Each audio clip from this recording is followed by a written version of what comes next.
శ్రోతలందరికీ నమస్కారం. ఈరోజు నల్లపిల్ల అనే కథతో మీ ముందుకొచ్చాను. మరి కథలోకి వచ్చేద్దామా? వినండి మరి. నల్లపిల్ల కథ రచన పఠనం విజయలక్ష్మి. నీలిమా, ఈరోజు నీకు పెళ్లివారు వస్తున్నారే, కాస్త పెందరాలే తెములు అంది తల్లి శ్రీలక్ష్మి నీలిమతో. ఆ మాట వింటూనే నీలిమకి గుండె చల్లుమంది. పెళ్లి చూపులనే చెప్పింది అమ్మ. పెళ్లి కొడుకు వివరాలు చెప్పనే లేదు. నాన్న మాట వరుసకు కూడా అనలేదు. పెళ్లి చూపులు అనేసరికి కాస్తంత భయం, సంకోచం, మరికొంత ఆనందం. తనకి ప్రత్యేకతను ఇచ్చిన ఈరోజు నా కోసం, నన్ను చూడడం కోసం పెళ్లివారు వస్తున్నారనేసరికి ఆమె మనసు ఆనందంతో తేలిపోతుంది. ఎన్ని గంటలకమ్మా అంది సిగ్గుపడుతూ. 10 గంటలకు వస్తారే అంది. శనగపిండి మీగడ పట్టుకుని బాత్రూంలోకి పరుగు తీసింది నీలిమ. పెళ్ళికొడుకు ఎలా ఉంటాడో, తనని నచ్చుకుంటాడో లేదో స్నానం చేస్తూ శనగపిండితో మరికొంచెం గట్టిగా రుద్దుకుంది. అమ్మ, నిన్ననైనా చెప్పుండొచ్చు కదా, బ్యూటీ పార్లర్కైనా వెళ్ళి ఫేషియల్ బ్లీచింగో చేయించుకుందను. చిన్నప్పటి నుంచి నల్లదానా అని పిలిపే తను వింటూ పెరిగింది తప్ప అసలు పేరుతో పిలుపు వినలేదు. అసలు నా నలుపు రంగు వాళ్ళు ఇష్టపడతారా? కోరి నల్లపిల్లని ఎవరు చేసుకుంటారు? ఏమో, సినిమా హీరోయిన్లు కూడా కొంతమంది నల్లగానే ఉంటారని విన్నాను. అతను ఎలా ఉంటాడో ఏమో. మరి నాలాగా నలుపో తెలుపో? నలుపు అయితే ఒప్పుకుంటాడేమో. ఇలా ఆమె మనసు రకరకాల ఆలోచనలు చుట్టుముడుతున్నాయి. ఇదొక మధురమైన అనుభూతి. ఇలా నీలిమ ఆనందంతో ఉక్కిరిబిక్కిరవుతోంది. అనుకున్నట్లుగానే పెళ్లివారు వచ్చారు. హృదయంలో ఎంతో టెన్షన్. మరి పెళ్లివారి ముందు కూర్చుంది. నెమ్మదిగా కను చివరలంట పెళ్లి కొడుకుని చూస్తూ నమస్కరించింది. అబ్బాయి నల్లగానే ఉన్నాడు. అమ్మయ్యా అనుకుంది. కానీ నీ పేరేంటమ్మా అని కూడా పెళ్లి కూతురు తల్లి అడగలేదు. నాన్న మాత్రం వాళ్ళు అడగకపోయినా అన్నీ తనే చెప్పేస్తున్నాడు. అమ్మాయి నలిపైనా బుద్ధిమంతురాలు, పని పాట వచ్చు. స్కూల్లో నల్లపిల్లని అని వెక్కిరిస్తున్నారని 10వ తరగతితోనే ఆపేసింది అంటూ చెప్తుంటే తండ్రి మీద పీకల వరకు కోపం వచ్చింది నీలమ్మకి. వాళ్ళు అడిగారా? ఊరికే నేను ఎందుకు ఏదో చెప్పిస్తూ ఉంటాడు ఈయన అనుకుంది మనసులో. ఈ సంబంధం బుసిగిపోయినట్లే. ఆ అబ్బాయిని కాస్త గమనించింది. ఆ అబ్బాయి ముఖంలో ఆనందం కనిపించటం లేదు. అతని తల్లి నొసలు చిట్లించింది నలుపని. అంటే ఇంత సంతోషము ఆమెకు ఆవిరైపోయింది. పెళ్లివారు ఏం చెప్పకుండా వెళ్ళిపోయారు. ఫోన్ చేస్తామంటూ. బెడిసి కొట్టిందని అప్పుడే అర్థమైంది ఆమెకు.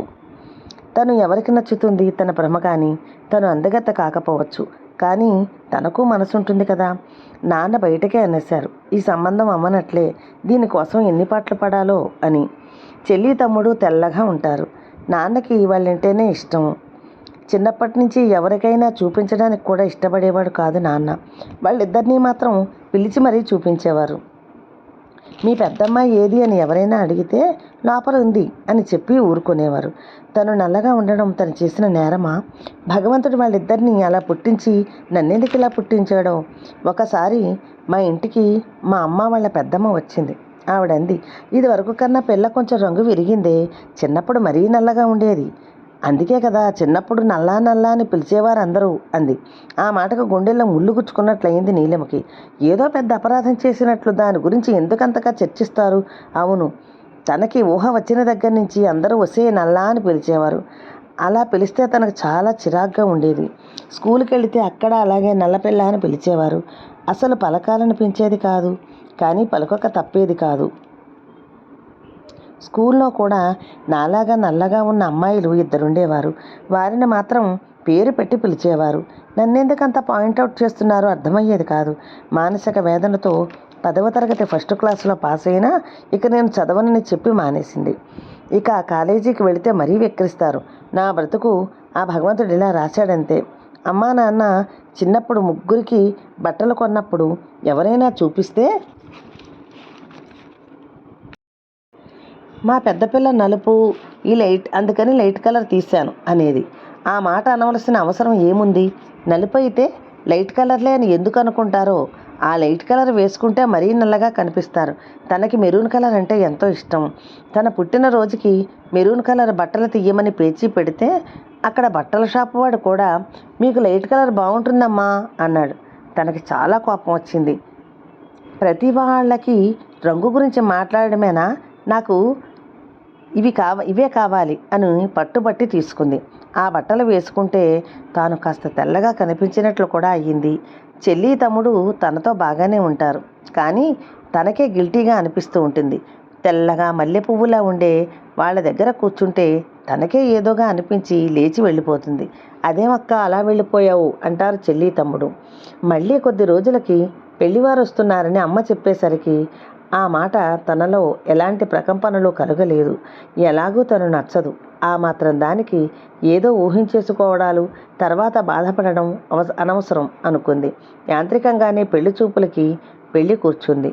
మళ్ళీ వాళ్ళు తిరిగి వెళ్ళేటప్పుడు పిల్ల బాగా నలుపు అనుకోవడం ఆమె చెవులను దాటిపోలేదు. అలా నెలకో పెళ్లి చూపులు జరుగుతూనే ఉన్నాయి.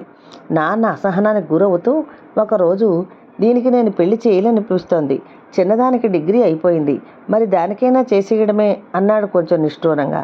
అదేంటండి, పెద్దదానికి చేయకుండా చిన్నపిల్లకి ఎలా చేస్తాం అంది శ్రీలక్ష్మి ఆ మాటలు వింటూనే. కళ్ళంట నీళ్లు సుడులు తిరిగాయి నీలిమకు. నిజంగా తనకి పెళ్ళి అవ్వదని ఒక నిర్ణయానికి తానే వచ్చేసింది. గుండెను రాయి చేసుకుంది. నాన్నగారు, నా కోసం ఆగక్కర్లేదు, మీరు అనుకున్నట్లుగానే చెల్లి పెళ్లి చేసేయండి అంది జాలిగా నీలిమ. తండ్రి ఏమీ మాట్లాడలేదు, కానీ తల్లి మాత్రం అంది, అదేంటమ్మా, నీకు కాకుండా ఎలా చేస్తాం అని.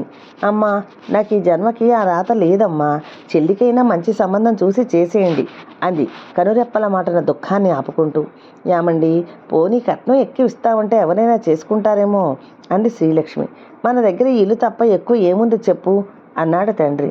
ఇది అమ్మేస్తే ఎక్కడుంటాం అంది తల్లి శ్రీలక్ష్మి. అలా మొత్తానికి నీలిమ చెల్లి లహరికి పెళ్లి సంబంధం చూడడం, పెళ్లి ఖాయం అయిపోవడం జరిగిపోయింది. పెళ్లివారి వచ్చిన రోజు నీలిమ మనస్సు వికలమైపోయింది. ఇక ప్రపంచం దృష్టిలో తను లేనట్లే అనుకుంది. సిగ్గుతో గదిలోంచి బయటకు రాలేదు. నాన్న బయట పెళ్లివారితో అంటున్న మాటలు వినిపిస్తున్నాయి. ఇది మా రెండో అమ్మాయి.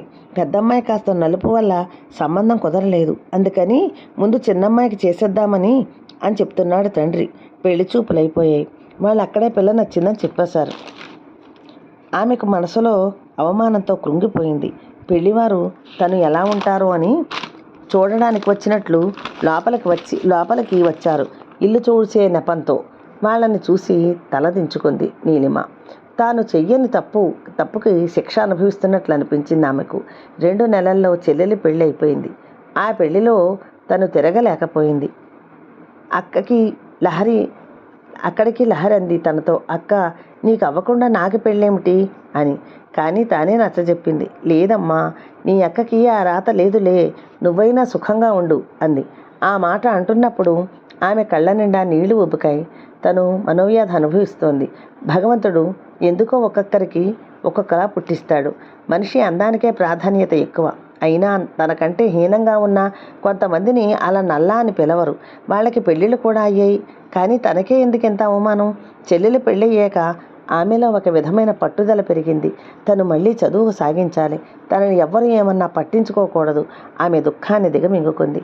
తండ్రిని కాలేజీలో జాయిన్ చేయమంది.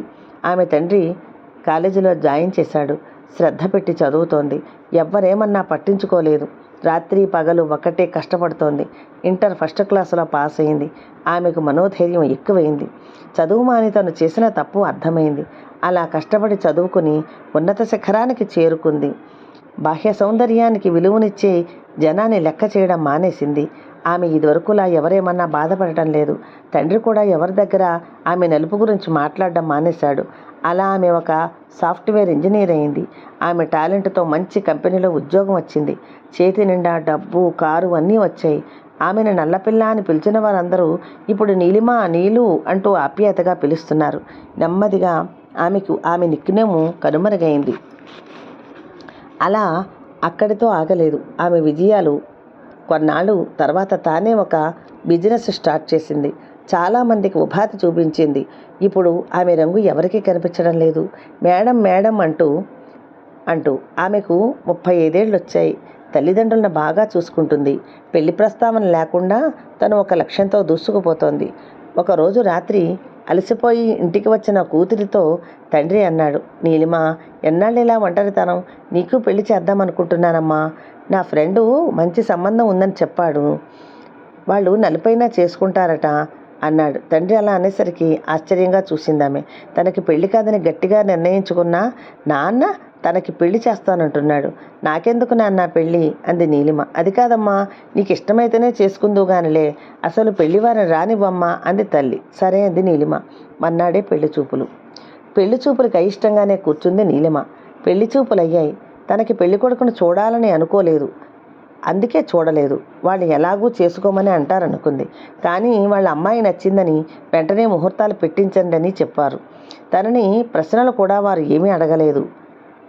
ఎవరా ఆదర్శ పురుషుడు అనుకుని అతను ఒకసారి చూద్దామని తల ఎత్తి చూసింది. అంతే, ఆమె బుర్ర గిర్రున తిరిగింది. అతను ఎవరో కాదు, తనని మొదటిసారి పెళ్లి చూపులు చూసిన పెళ్లి కొడుకు. అతనిని చూడడంతోనే ఆమెకు మనసులో గతం మెదులుతోంది. తను నల్లగా ఉన్నానని పెళ్లి చేసుకోవనని ఆ పెళ్లి కొడుక్కి కూడా పెళ్లి కాలేదా? ఇప్పుడు నేను తెల్లగా కనిపించానా? ఆ రోజు ఎంతో ఊహించుకున్న నా మనసుని గాయం చేసిన ఆ పెళ్లి కొడుకుకి ఇప్పుడు నేను నచ్చానా? నో, నాకు వద్దు, అసలు నాకు పెళ్ళే వద్దు. ఈరోజు నా ఉద్యోగం, నా హోదా చూస్తే నాలో నలుపు విరిగిపోయింది. వాళ్ళ మనసులో వద్దు వద్దు, నేను నల్లపిల్లనే. ఆ వెక్కిరింపుతో నేను ఇంతటి దాన్నయ్యాను. అందుకే నల్లపిల్ల అనే పేరు తను ఇష్టపడుతోంది. ఆ పిలుపు వల్లే నా పట్టుదల పెరిగింది, నాకు స్థానం కలిగించింది. నేను ఎప్పుడూ నల్లపిల్లనే అనుకుని దీర్ఘంగా నిట్టూర్చింది. పెళ్లివారితో తానే డైరెక్ట్గా చెప్పేసింది, నేను నల్లపిల్లను, నాకు పెళ్లి వద్దు, నా దగ్గర పనిచేసే వాళ్ళని నా బిడ్డల్లా చూసుకుంటూ కాలం గడిపేస్తాను, సారీ అంటూ చేతులు జోడించింది. ఇప్పుడు తనకు ప్రశాంతంగా ఉంది. ఈసారి విస్తుపోవడం మగపెళ్లివారి వంతయింది. కథ సమాప్తం. నా కథ నచ్చితే సబ్స్క్రైబ్ చేసుకుని నా ఛానల్ని షేర్ చేసి కామెంట్ చేసి నన్ను మరింత ముందుకు నడిపించాలని ప్రోత్సహించాలని ప్రార్థన. మరి ధన్యవాదములతో ఇట్లు మీ విజయలక్ష్మి.